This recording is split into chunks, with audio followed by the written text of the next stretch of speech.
Hello, NDE narrator. I want to share my testimony of how Yeshua saved my son's life when all my expertise as an intelligence officer failed. But let me start from the beginning. My name is Adam. I am 43 years old, born and raised in Tel Aviv, and for most of my adult life, I have served as a Mossad officer. From the outside, people often imagine Mossad agents as untouchable, fearless, and mysterious, but the truth is more complex. We are ordinary men who have been trained to live extraordinary lives under constant danger. For me, secrecy became my closest companion, and silence became my greatest weapon. My family knew little of my missions, and my friends often wondered why I disappeared for months. The truth was that I had chosen a life where even my existence was a secret, and my loyalty was pledged not to myself but to the survival of Israel. I never lived for recognition or fame. My satisfaction came only from knowing I had done something critical to protect my people. Over the years, my work grew heavier as I rose through the ranks. I was entrusted with high-level intelligence gathering missions in foreign countries and covert operations that demanded I hide my real identity. Mossad was not like other agencies. We were trained to move in shadows, to gather secrets without anyone realizing we were there. Our job was not only to defend Israel from threats but also to anticipate them before they arrived. My expertise focused on counterterrorism. I had studied the movements of hostile groups for years, watching how Hamas and Hezbollah organized their networks, recruited fighters, and smuggled weapons. My eyes became accustomed to seeing details others ignored, like a subtle change in a street or an unusual gathering in a marketplace. I lived in a constant state of alert, always ready to disappear if things went wrong.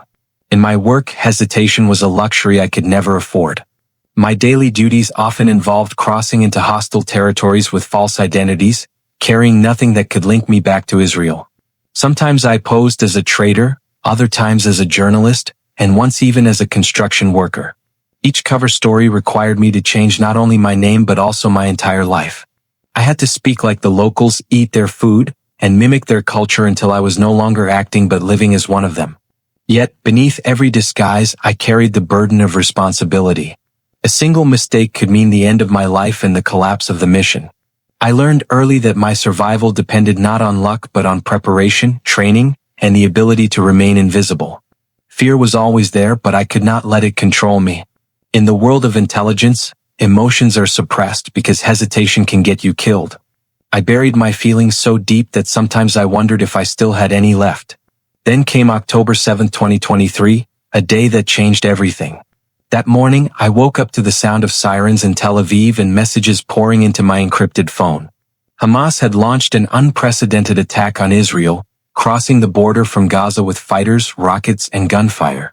The scenes were unlike anything we had faced before, hundreds of militants storming villages, killing civilians, and taking hostages. As the reports came in, my stomach turned. Israel was under siege in a way we had not imagined possible. Despite all our intelligence gathering, we had not predicted the scale and timing of this assault. Families were slaughtered, children dragged away, and chaos spread across the nation. For me, it was not just a national tragedy, it was personal. I knew I would be sent into Gaza, and this mission would not be like any other. It would test everything I had ever learned. Within hours, I was summoned to headquarters. The briefing room was tense, filled with agents who, like me, had seen years of blood and war, yet now wore faces of disbelief.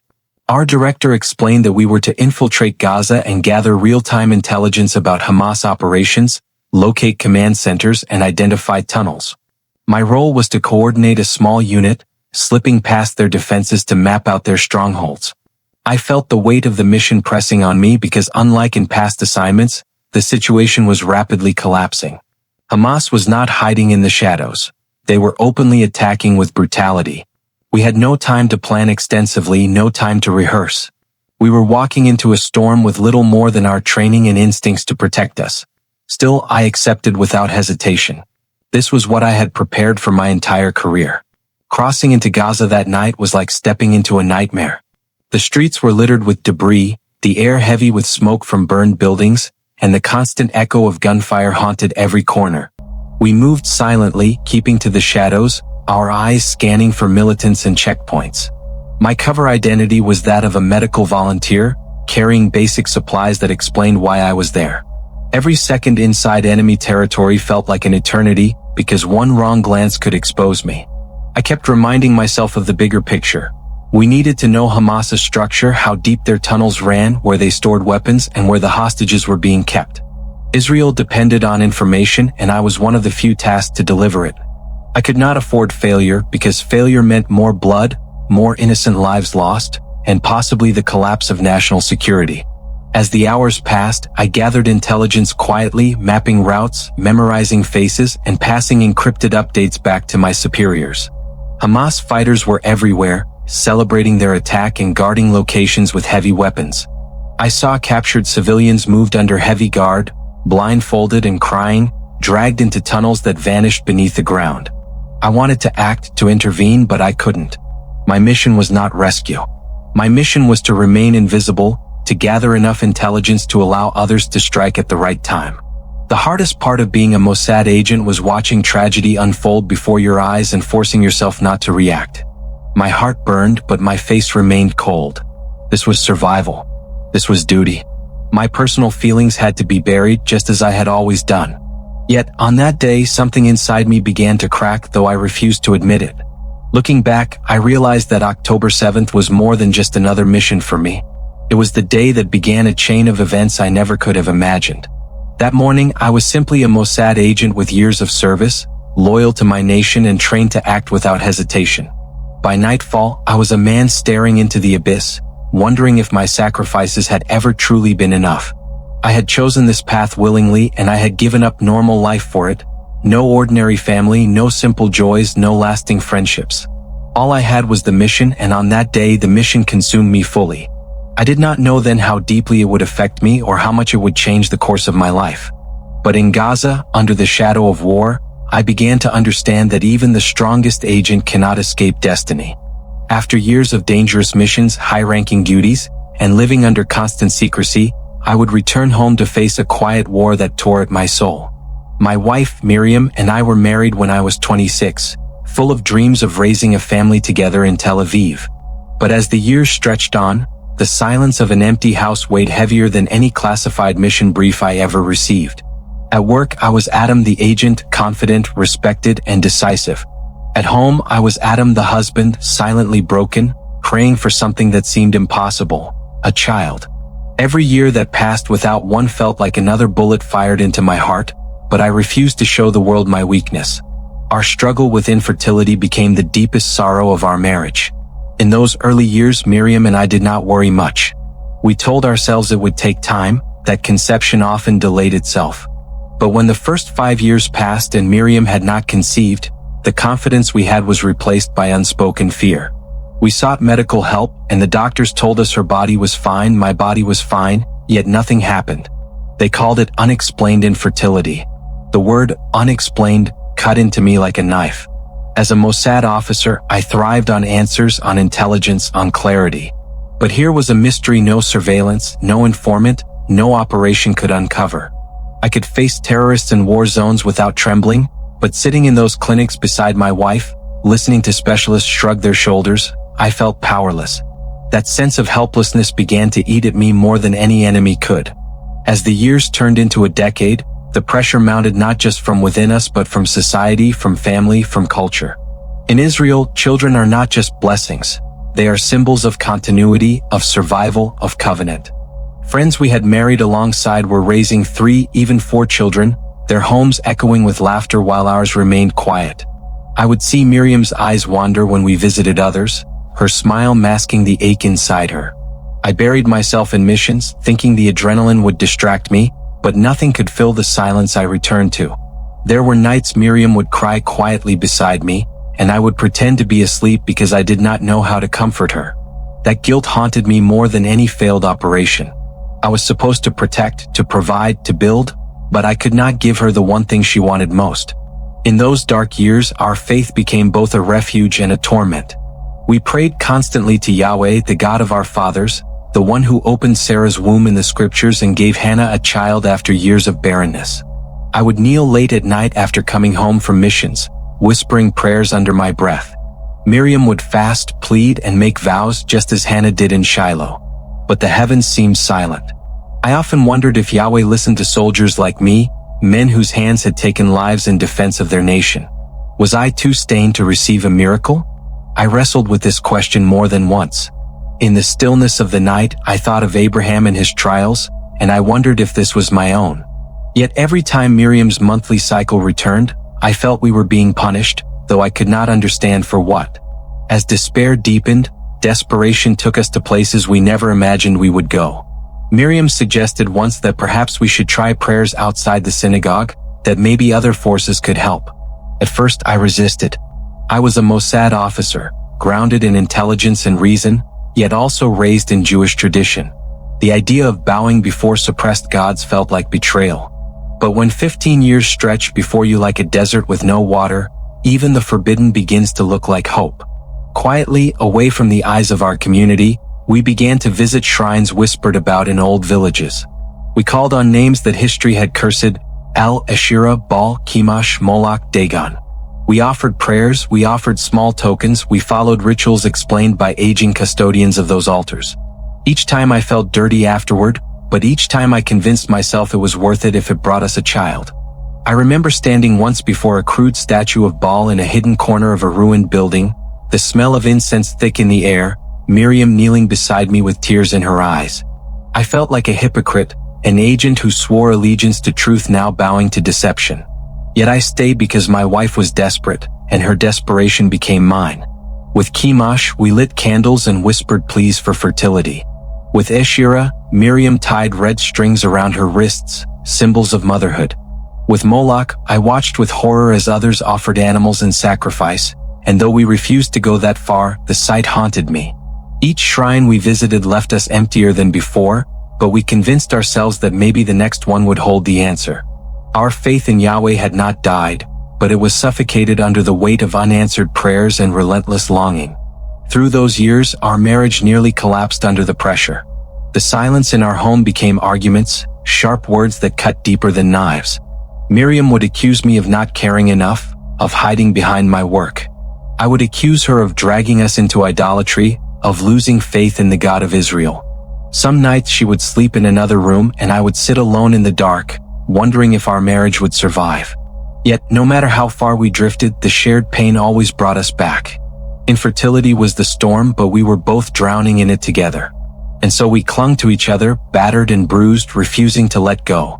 Somehow, even in our brokenness, love refused to die. And that love, as fragile as it was, kept us hoping against hope that one day the silence would break. After 15 years of emptiness, the impossible happened. Miriam missed her cycle, but we dismissed it at first. We had seen this before: false hopes, false alarms. But when the weeks turned into months and the doctors confirmed it, the weight of it nearly crushed us. She was pregnant.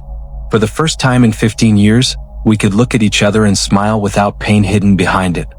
I still remember the trembling in Miriam's hands as she held the test results, her tears streaming down her face as she whispered, "Adam, Yahweh has remembered us." At that moment, all the shrines, all the prayers to false gods, all the years of despair faded. We fell to our knees and cried, not to Baal or Chemosh, but to Yahweh. For it was not the false gods who gave us this gift. It was the God of our fathers, the one we almost lost faith in. The pregnancy was not easy. Miriam was fragile, and every day I feared losing both her and the child. Missions that once demanded my focus became distractions I could barely manage. Every briefing I attended, my mind wandered back to her, praying she was safe. The agency did not know, my colleagues did not know, but I was living my most dangerous mission yet, the mission of fatherhood, one that could end before it even began. When the child was finally born, I felt like a soldier returning home from the longest war of his life. I held him in my arms, a boy with eyes tightly shut, his tiny cry filling the room. We named him Eli, my God, for it was Yahweh who remembered us after all those years. For the first time in our marriage, our home was no longer silent. It echoed with the sound of life, and nothing else mattered. I was deep in Gaza this particular afternoon when my world collapsed. The mission had consumed every ounce of my focus, as I worked with my unit to track communications between Hamas cells after the October 7th attacks. The air was thick with tension, the kind of heaviness that only a city torn by war carries. I was seated in a safe house, analyzing intercepted calls, when my secure phone vibrated. It was Miriam. She never called me on that line unless it was something urgent. I stepped into the narrow alley outside to hear her trembling voice. Adam, Daniel is missing. He was at the playground. We can't find him. My heart froze. I felt the ground shift under my feet as her words sank in. The safe house walls seemed to close in on me, and the noise of distant gunfire faded.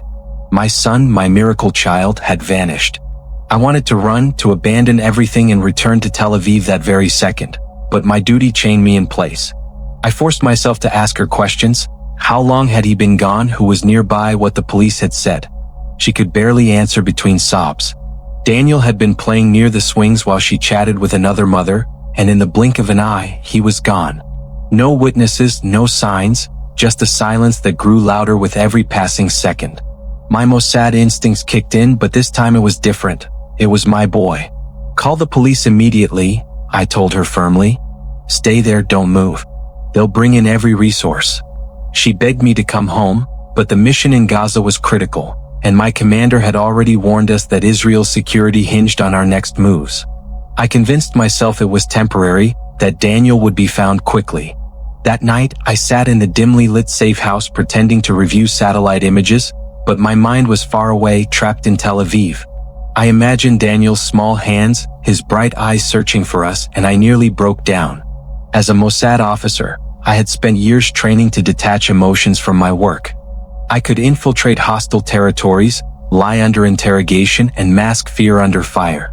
But now, sitting in enemy territory, I was powerless. My teammates noticed I was distracted, but they assumed it was the stress of Gaza.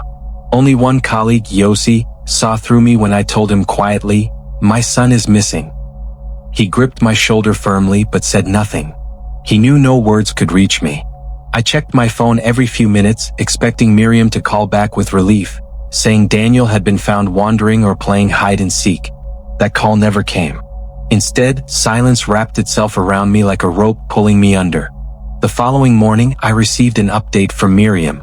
The police had launched a full search, combing through every corner of the neighborhood. They had interviewed families at the playground, checked surveillance cameras, and even brought in dogs to track his scent. Still nothing. My stomach churned with helplessness. I had spent years hunting down the most elusive terrorists across borders, but now, when it mattered most, I couldn't even protect my own child. Miriam tried to sound strong, but I could hear her breaking. "They'll find him, Adam," she whispered, as though speaking to herself more than to me. I reassured her with lies I wanted to believe. Yes, they will. He's strong just like us. Yet inside, doubt was eating me alive. I tried to stay committed to the mission, hoping my faith in the system would prove right. My son would be found. He had to be. But 24 hours passed, and then came the call that shattered what hope I had left. Miriam's voice was hoarse from crying. "Adam, they still haven't found him. He's gone. Daniel is still missing." My chest burned as if pierced by knives. I gripped the phone so hard my knuckles turned white. In the background, I heard police radios, neighbors murmuring, and my wife's sobs echoing through the house we had built with so much love. I wanted to scream, to tear through Gaza's streets and abandon everything, but my commander's words echoed in my head. Israel depends on this mission. I hung up and collapsed into the corner of the safe house, unable to breathe. My comrades looked at me, confused, but none dared ask. That night I prayed to Yahweh with a broken voice, begging him to protect Daniel. For the first time in my career, I no longer cared if I lived or died. My world fell apart the moment I received the call that my son was still missing. I had spent the entire night in Gaza, torn between my duty as an officer and my love as a father. On one hand, there were lives depending on my mission. On the other hand, there was my child, my miracle after 15 long years of waiting. The walls of discipline I had built through years of Mossad training began to crack. I could not think straight anymore. My hands trembled as I held the phone. The voice on the other end gave me no comfort. My son had not been found, and I was expected to remain calm. That demand was impossible.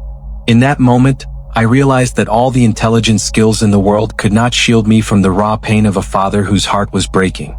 I knew I had to make a decision, and it was the most difficult one of my life. To abandon my mission meant betraying the very oath I had taken, the commitment to safeguard Israel at all costs. But to remain in Gaza while my wife was out there searching alone for our child felt like a betrayal of my family. I weighed the consequences silently, knowing there was no option that would leave me whole. If I stayed, I risked losing my son forever. If I left, I risked compromising intelligence that could save hundreds of lives. It was a brutal test of loyalty to country versus loyalty to blood. The weight of the choice nearly crushed me. I looked around the dimly lit safe house where I was stationed, papers scattered, communication equipment buzzing with static. My colleagues had no idea what I was going through. I could not share my agony with them. In Mossad, showing such weakness was not only frowned upon but dangerous. Yet I could not pretend anymore. I typed a message to my superior requesting to be pulled out immediately. I knew that message might end my career, but in that moment I did not care. What was a career without my son? My family was my foundation. Without them, the work I did would be meaningless. I pressed send, and it felt like a weight lifted from my chest, even though I knew storms were coming. Within hours, arrangements were made for my extraction. The process was quiet, discreet, and fast, just the way Mossad handled delicate operations. I left Gaza under the cover of night, crossing back into Israel with the help of trusted operatives. My mind replayed memories of my son's laughter, his small hand holding mine during our walks, the way he called me Abba with such affection. Every memory was a knife, reminding me of what I could lose if I didn't act quickly. The desert roads blurred before my eyes as I returned home, not as a Mossad agent but as a desperate father. Duty had to wait. Family came first, even if I had to pay the price later. When I finally arrived in Israel, the search for my son was already underway. The police had set up a command center near the playground where he had disappeared. I walked in, my Mossad credentials granting me instant authority. Officers who had been hesitant in their approach suddenly looked at me with both respect and fear. They knew who I was, and they understood the weight of my presence. I took control, not as a father but as an intelligence officer deploying every resource at my disposal. I knew time was slipping away and I refused to waste even a second.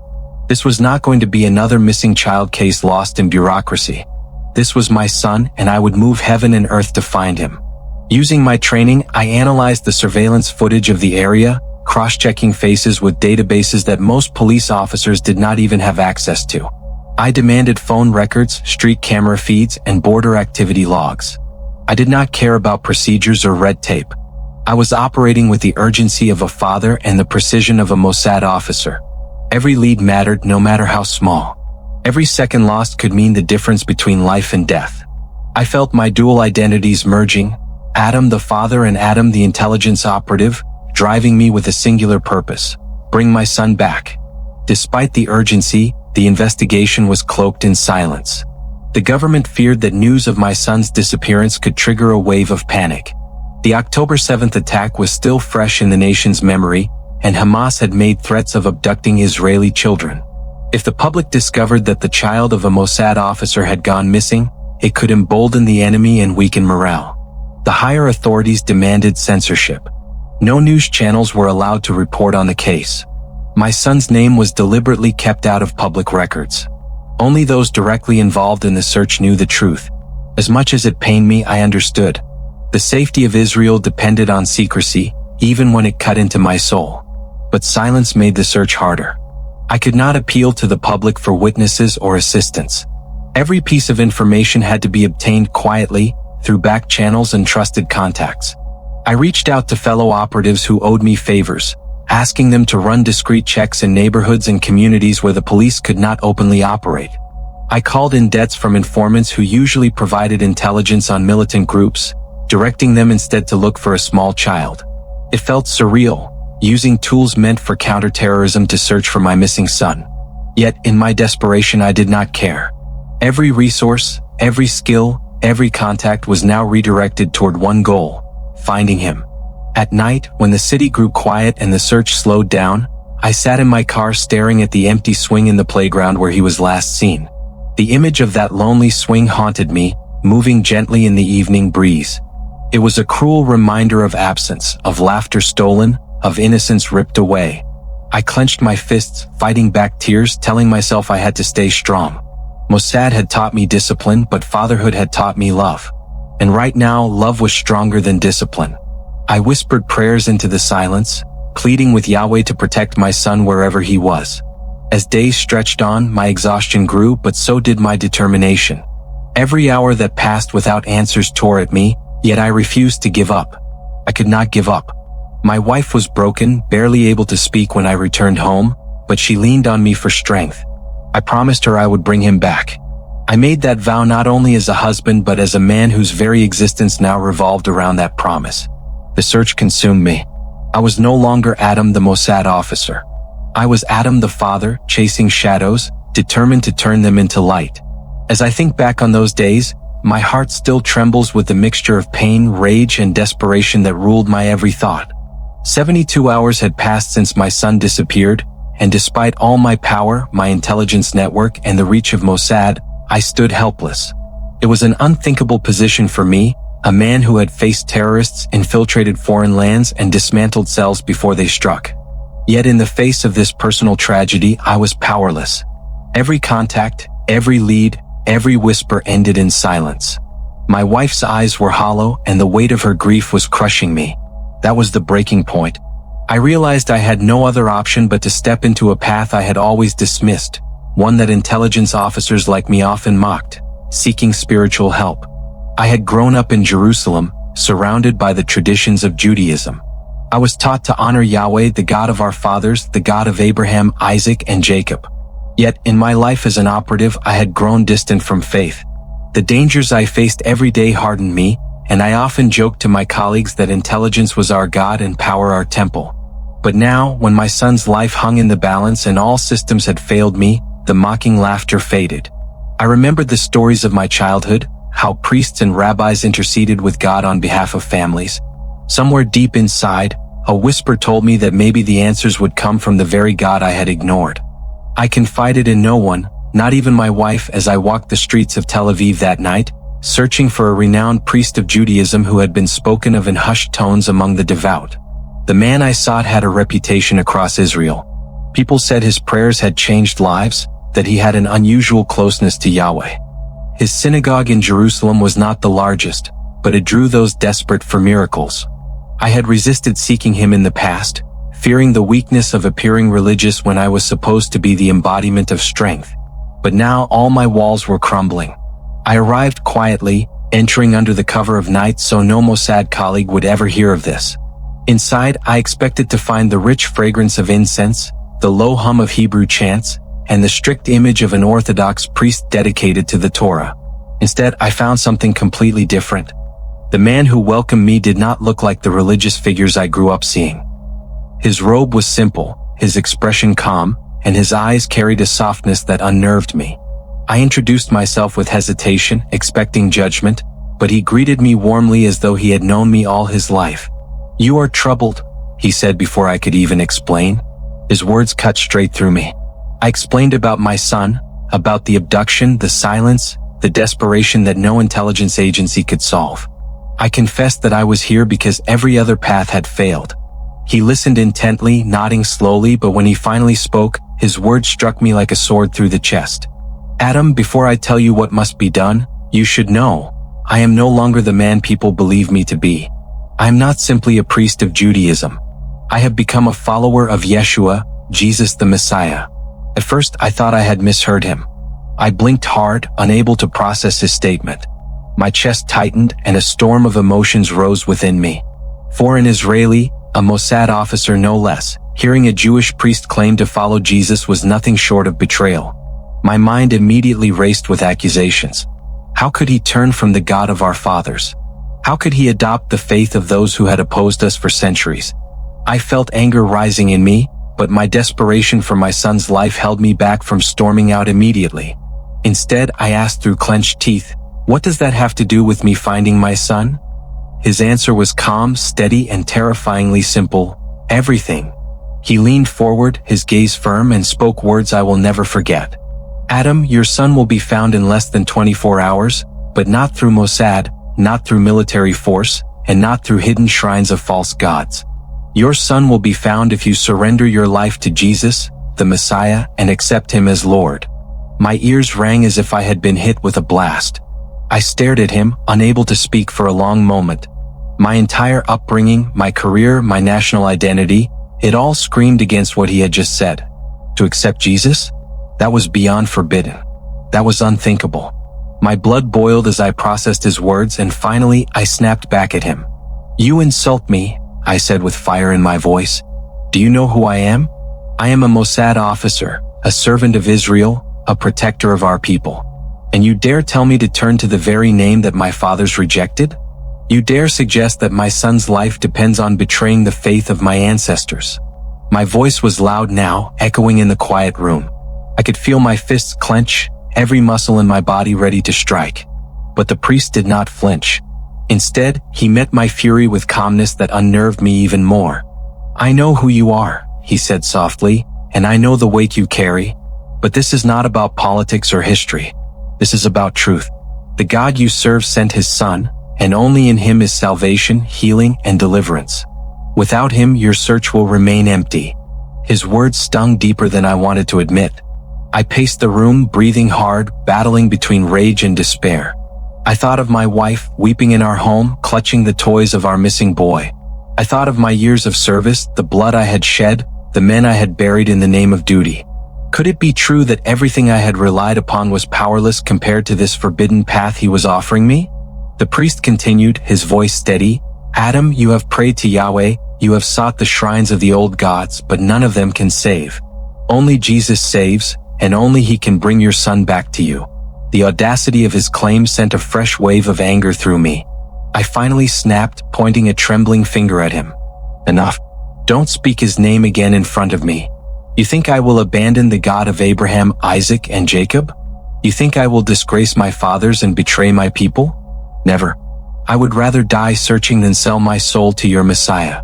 My words burned with venom, but inside I was terrified. Terrified because a part of me wondered if he was right. Terrified because I had no other options left. I stormed out of his synagogue, my footsteps echoing on the stone streets of Jerusalem, rage mixing with despair. Behind me, his final words followed like a shadow.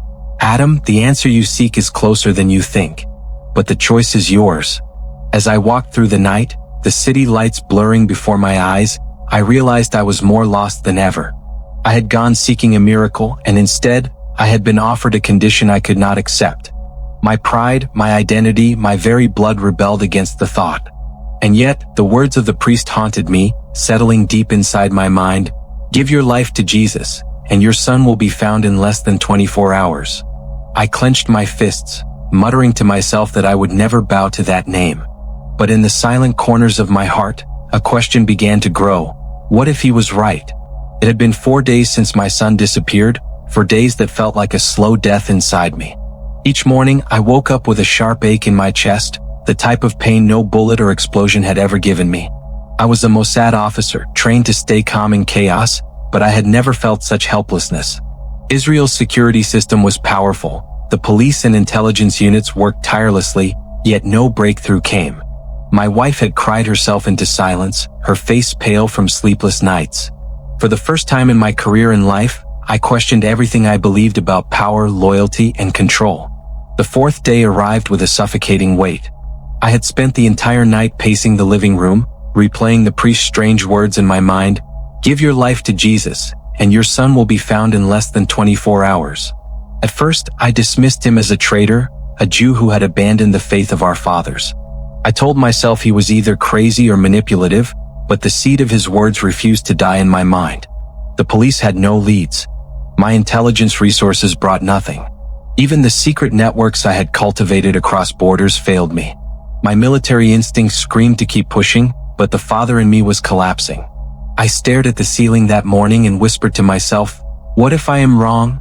What if the priest was right?" That whisper grew louder until it became an unbearable question I could not escape.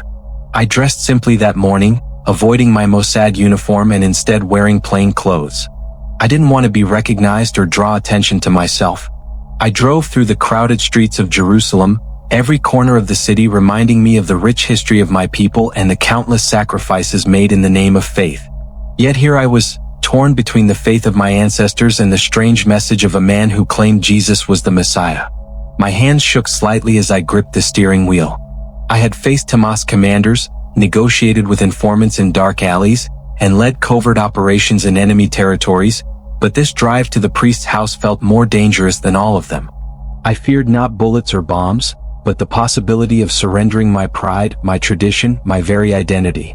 When I arrived, the priest was outside, watering a small garden. He looked calm, almost too calm for someone who had seen my anger days earlier. He noticed me immediately, but instead of surprise, a gentle smile spread across his face. "Adam," he said softly, as if he had been expecting me. I hesitated, my pride still fighting to hold me back, but my brokenness pushed me forward. I told him I had come not because I believed, but because I had no other options. I admitted that the silence of heaven had crushed me, and my son's absence had drained me of strength. The priest nodded, as though he understood every word before I spoke it. He invited me inside, and for the first time in years, I entered a space not to gather intelligence or conduct surveillance, but to seek something I could not name.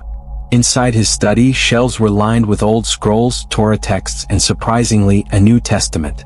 My eyes lingered on it with discomfort, for to me it had always symbolized betrayal. The priest gestured for me to sit, and then he began to speak, not with accusations or pressure, but with a story. He told me of his journey as a Jewish priest who had encountered Jesus. He spoke of nights of doubt, the weight of tradition, and the moment when the scriptures opened his eyes to the Messiah.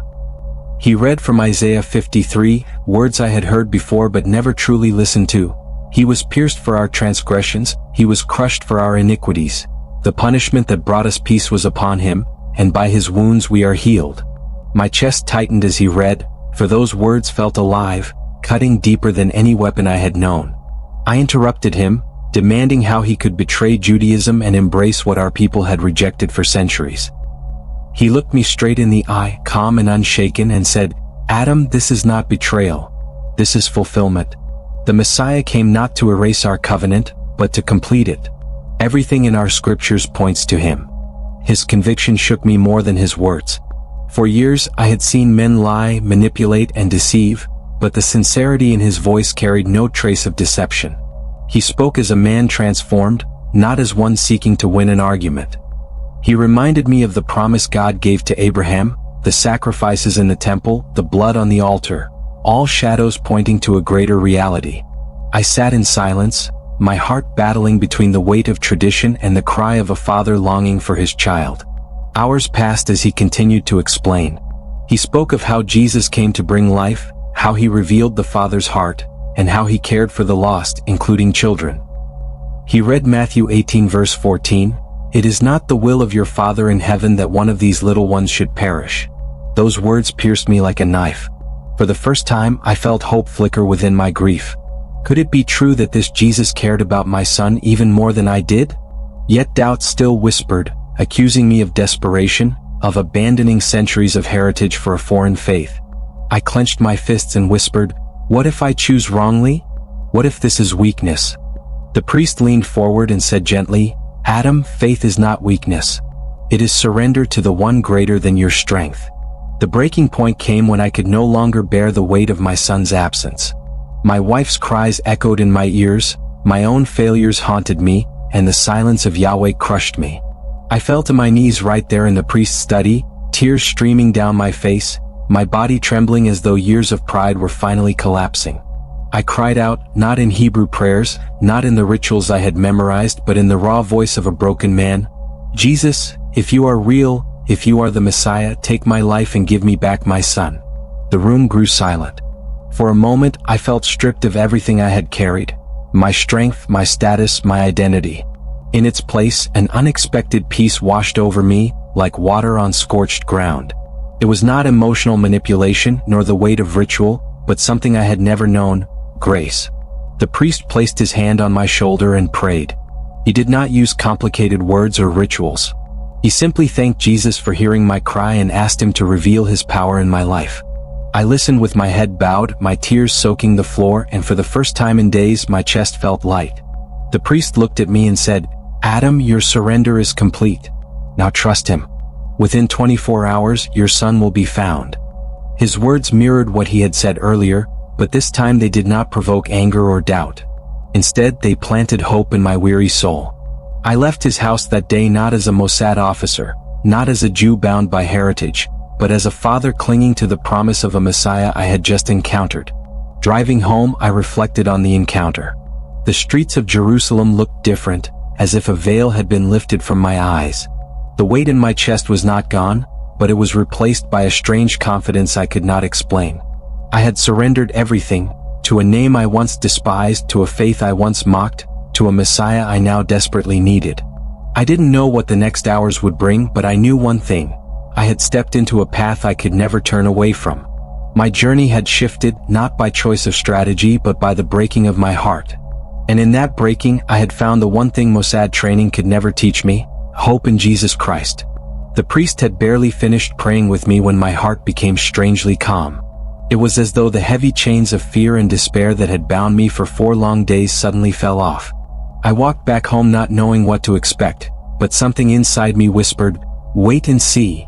30 minutes had not even passed after I confessed my faith in Jesus when my phone rang. My hands trembled as I reached for it, afraid it would be more bad news, but instead, it was the officer in charge of the search. His voice sounded almost confused yet relieved as he said, "Adam, we found your son. He is alive. He is under a bridge in Tel Aviv, unharmed." I dropped the phone and fell to my knees in shock, crying tears of joy I had never experienced before in my life. I rushed to the location, my heart racing with every step. The bridge was not far from where the police had been conducting one of their sweeps. Crowds had gathered, whispering and staring in disbelief. I pushed my way through them until my eyes finally landed on him, my son. He was sitting calmly under the bridge, not crying, not afraid, but smiling faintly as though he had just woken up from a nap. He looked clean, his clothes intact and his skin unbruised. What stunned me most was that he looked well-fed, as though someone had been taking care of him. I fell to the ground beside him, pulling him into my arms and checking every part of his body to make sure he was real and not just a vision. My son looked at me with innocent eyes and said, "Daddy, I told you I was not alone." My strength failed and I wept uncontrollably. The officers who had found him explained that he had been spotted by a passerby who thought it strange to see a child sitting calmly under a bridge. They had expected to find him weak, frightened, and possibly traumatized, but what they found instead was a boy sitting cross-legged, humming quietly as if waiting for someone. He had no signs of hunger or exhaustion. They admitted it made no sense. One officer even whispered that he looked like a child who had just left home that morning, even though he had been missing for nearly 5 days. To them, it was simply unexplainable. To me, it was the beginning of proof that the words of the priest were true, that Jesus had done what no one else could. I kept whispering in my heart, "This is real. This is real." Later that evening, after the doctors had confirmed that he was healthy, I sat down beside him in the hospital room and asked him gently, "Tell me, son, what happened? Who took you?" His little face turned serious, and he began to speak in a soft, steady voice that made my skin crawl with wonder. He said, "Daddy, men in black came and took me away. They covered my mouth and I cried for you and mommy. They took me somewhere dark and I was so afraid. But then, after a long time, a man of light appeared. He was shining and he told me not to cry. He gave me food and water and I felt safe. He sat with me and I was not scared anymore. Then one day I woke up and I was here under the bridge waiting for you." I listened to him carefully, my body frozen with awe. He was too young to invent such a story, too innocent to twist it into fantasy. Every detail he gave was consistent. The men in black, the dark place, his cries for us, and then the appearance of a man filled with light. He even described the food, saying it was like bread but softer, and the water, which he said tasted sweeter than normal. Tears filled my eyes because I knew instantly what had happened. The man of light he saw was not a human rescuer. It was Jesus himself. He had come for my son when neither the Mossad, nor the police, nor the shrines of old gods could help. I held my son close and whispered, "You saw him, didn't you? That was Jesus." My son nodded slowly as though he understood more than I expected. When I got home with him, my wife collapsed at the doorway, sobbing and holding our boy as though she would never let him go. For the first time since his disappearance, joy returned to our household. But there was more. I sat her down and told her everything that had happened to me in the last 2 days. The encounter with the priest, his strange testimony, my resistance, my breaking point, and the moment I finally surrendered to Jesus. I told her how, only 30 minutes after that decision, our son was found alive. She listened in silence, tears running down her face, and when I finished, she looked at me and said, "Adam, if he has done this for us, then he is real. I also want to give my life to him." That night, my wife, my son, and everyone in our household bowed their heads and accepted Jesus. The transformation in our home was immediate. It was as though light had entered every corner of our lives. Where there had once been arguments, cold silences, and despair, now there was peace, laughter, and hope. My son walked around with a joy I could not explain, often humming songs he had never heard before, songs that sounded like prayers. My wife, who had once lived in constant fear of losing him, now carried a calm confidence that could only come from faith. As for me, I felt like a different man altogether. I had been a Mossad agent, trained to trust only in strength, intelligence, and human effort. Yet I had been brought to my knees and shown that true power belongs to Jesus. The very mission I thought was my life had been overshadowed by a greater calling, one I never expected to find. I often thought back to that priest. He had been rejected by many, perhaps even mocked, for leaving Judaism to follow Jesus. Yet it was through his testimony that my son was restored, and my family was transformed. I visited him again to thank him, and he smiled warmly, saying, "Adam, this is not about me. This is about him who came for you. Never forget that your son is a testimony of his love." Those words sank deep into me. I realized then that my story was not just for me and my family, but for everyone who needed to know that miracles are still real. I, a hardened Mossad agent, had experienced firsthand the mercy of Jesus. My son's miraculous return was not just chance or luck. It was divine intervention. And for that, I will remain eternally grateful. As days turned into weeks, I began to share my story quietly with a few colleagues, though cautiously, because Israel is not a land where faith in Jesus is openly embraced. Some of them laughed, others shook their heads, but a few listened intently, asking questions about what I had seen and experienced. For the first time, I understood what it meant to be a witness, not of intelligence operations or military victories, but of a power greater than any government or agency. My son's laughter, my wife's newfound peace, and the hope in my own heart were all living evidence. We had been given back more than just our boy, we had been given life itself. Looking back now, I know that my life will never be the same. I am still a Mossad agent by training, but in truth I have become something more. A man who has seen the hand of Jesus move in ways that cannot be explained by logic or science. My son, once a miracle after 15 years of waiting, had become an even greater miracle through his survival. My wife, once weary and broken, had been restored to joy. And I, once consumed by duty and control, had been set free by faith. Every time I see my son running around the house, I whisper a silent prayer of thanks. For I know that without Jesus he would not be here. My family and I are living proof of his mercy, and for as long as we live, our gratitude will never end. When I look back at the life I once lived, I can hardly recognize the man I used to be. 4 years, my entire identity was tied to Mossad, to missions, and to the survival of Israel at all costs. I was hardened, skeptical, and consumed by secrecy. I believed nothing existed beyond what I could see, touch, or verify with intelligence reports. Faith was for the weak, or so I thought. But the day Jesus rescued my son, the walls around my heart collapsed, and I became a man transformed by grace. I was no longer simply Adam the agent. I became Adam the witness of Christ. That fire inside me could not be hidden, and it pushed me to share with those closest to me, beginning with my colleagues, men and women who trusted me with their lives on dangerous assignments. The first time I shared my testimony with a friend, it was at a small cafe in Tel Aviv. I had invited him under the pretense of catching up, but deep inside, I carried a burden. I could not keep silent about what had happened. I told him everything: the disappearance of my son, the failed intelligence efforts, my anger, and finally the miracle under the bridge when my boy was returned by a shining figure of light. My friend leaned in, his face pale with disbelief. I pulled out a Bible, the same one the priest had given me, and I read aloud from John 14 verse 6. "I am the way, the truth, and the life. No man comes to the Father except through me." That night, tears filled his eyes and he whispered a prayer to Jesus. It was the first soul I led to the Messiah. One conversion led to another. Word spread quietly among my circle that Adam, the hardened Mossad officer, was now a follower of Jesus. Some mocked, others avoided me, but there were those who came in secret, curious to hear my story. I sat with them in hidden places, away from listening ears, and shared the truth. I told them about the peace that came after surrender, the healing of my household, and the joy of knowing my son's testimony about the man of light was not fantasy but reality. Over time, the count grew. 20 of my closest friends and colleagues gave their lives to Jesus because I would not keep quiet.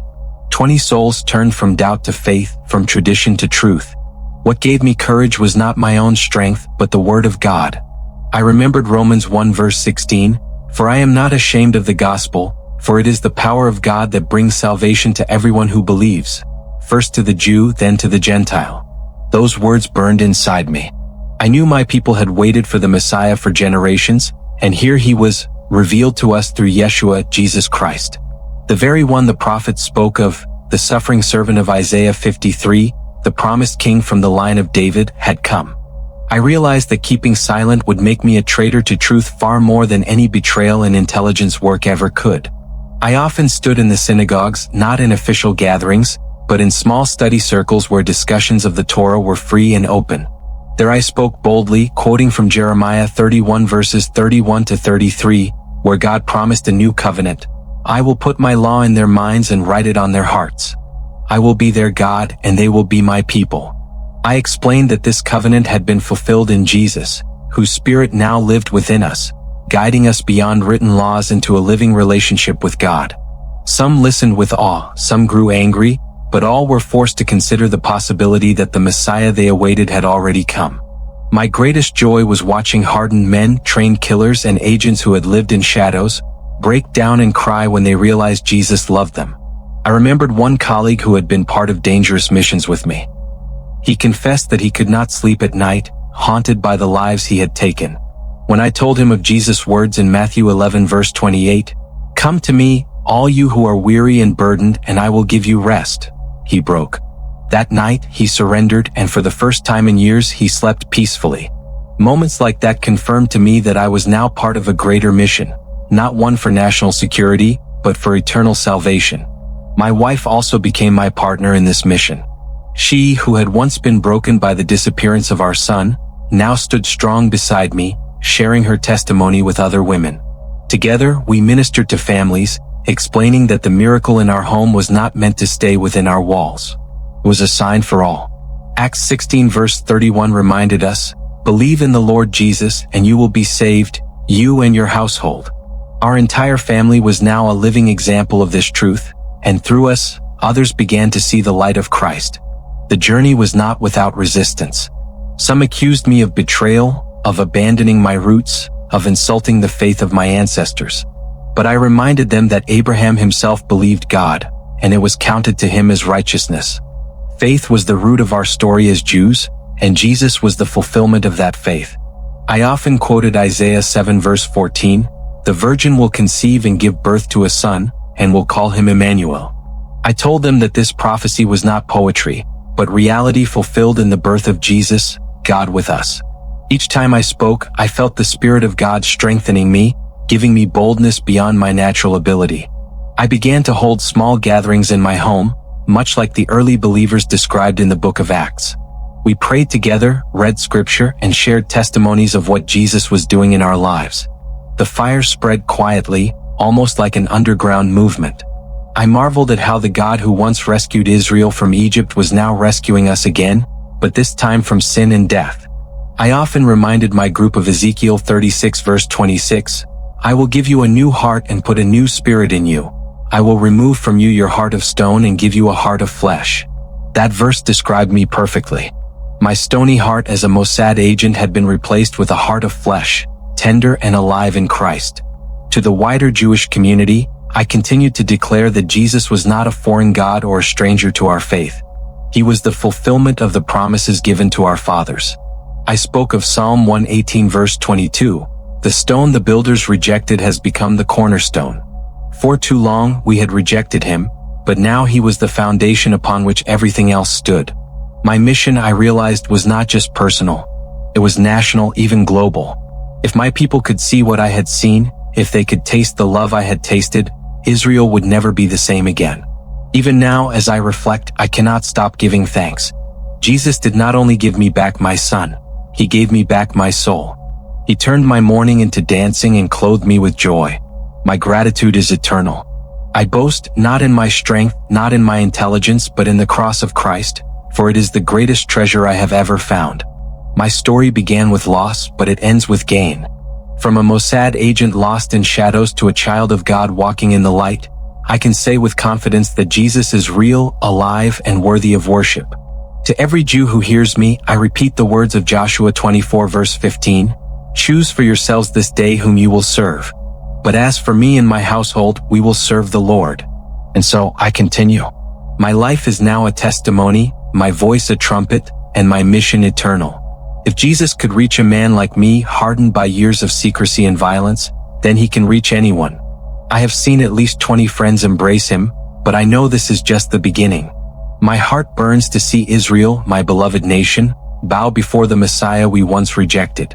Until that day comes, I will not be silent. My story is proof. Jesus saves, Jesus restores, and Jesus lives forevermore.